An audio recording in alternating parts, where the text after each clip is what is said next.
Bonjour, ici Lynne Drouin à l'Effet Papillon. Aujourd'hui, on est au Salon de l'éveil de Cathy Tropiano, au Centre des congrès de Lévis.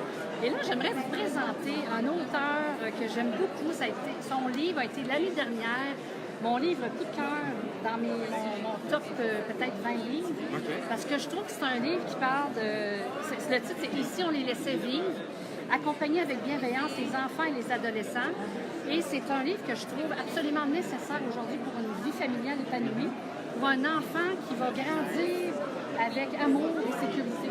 Je pense que j'ai résumé comme ça, oui, mais c'est en fait, ce livre s'adresse à qui spécifiquement? En fait, il s'adresse à tous les parents, à tous les éducatrices, à tous les enseignants, même aux psychologues, aux travailleurs sociaux, aux psychoéducateurs, qui ont le but de comprendre pourquoi nos enfants parfois font des crises et qu'est-ce qui les amène à faire des crises. Bien souvent, le parent, il sait quoi faire, mais il intervient au mauvais moment parce qu'il n'a pas compris la dynamique émotionnelle de l'enfant. La même chose pour les enseignants et les éducatrices. Ouais. Elles savent quoi faire, elles ont été formées pour pouvoir intervenir, mais la lecture du comportement de l'enfant n'est pas toujours adéquate.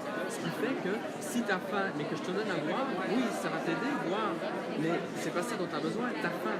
Et donc, c'est d'arriver à comprendre la dynamique de l'enfant, comprendre que la crise, elle est nécessaire, qu'elle va aider l'enfant à se réguler au niveau émotionnel, ne plus le prendre personnel, pour éviter d'être continuellement dans des rapports de force et aller rejoindre l'enfant là où il est, rester cohérent, rester disciplinaire, rester ferme, parce que les enfants ont besoin de cette cohérence, mais ils ont besoin de notre intégrité, de notre humilité aussi.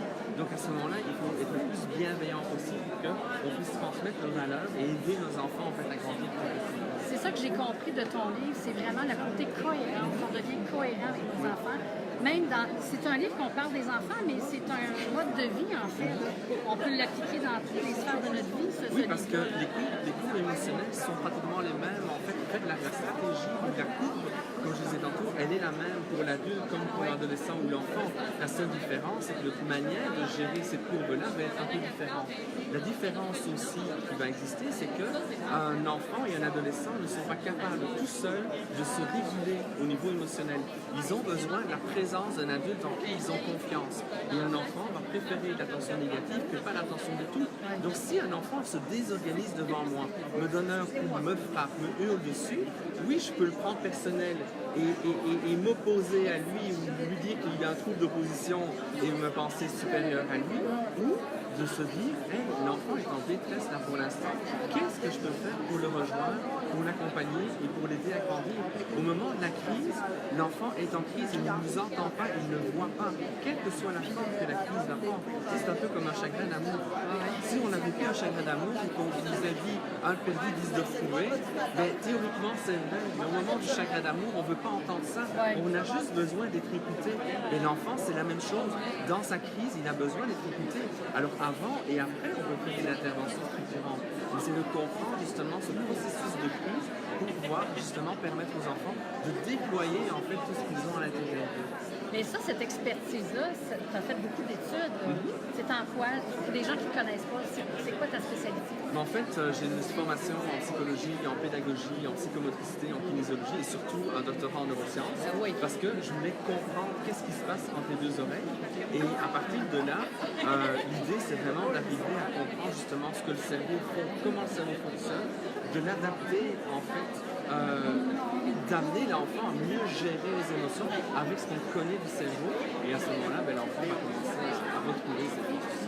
Puis là, j'ai vu que tu avais écrit plusieurs livres, une dizaine de livres à ton actif. Puis là, tu nous en as apporté deux autres. Oui, j'ai apporté deux qui sont relativement complémentaires à ton coup de cœur de l'année dernière. Oui, j'ai juste besoin de votre attention, j'ai juste besoin d'être compris, qui permet en fait aux adultes en fait, d'arriver à mieux comprendre les comportements dérangeants de l'enfant.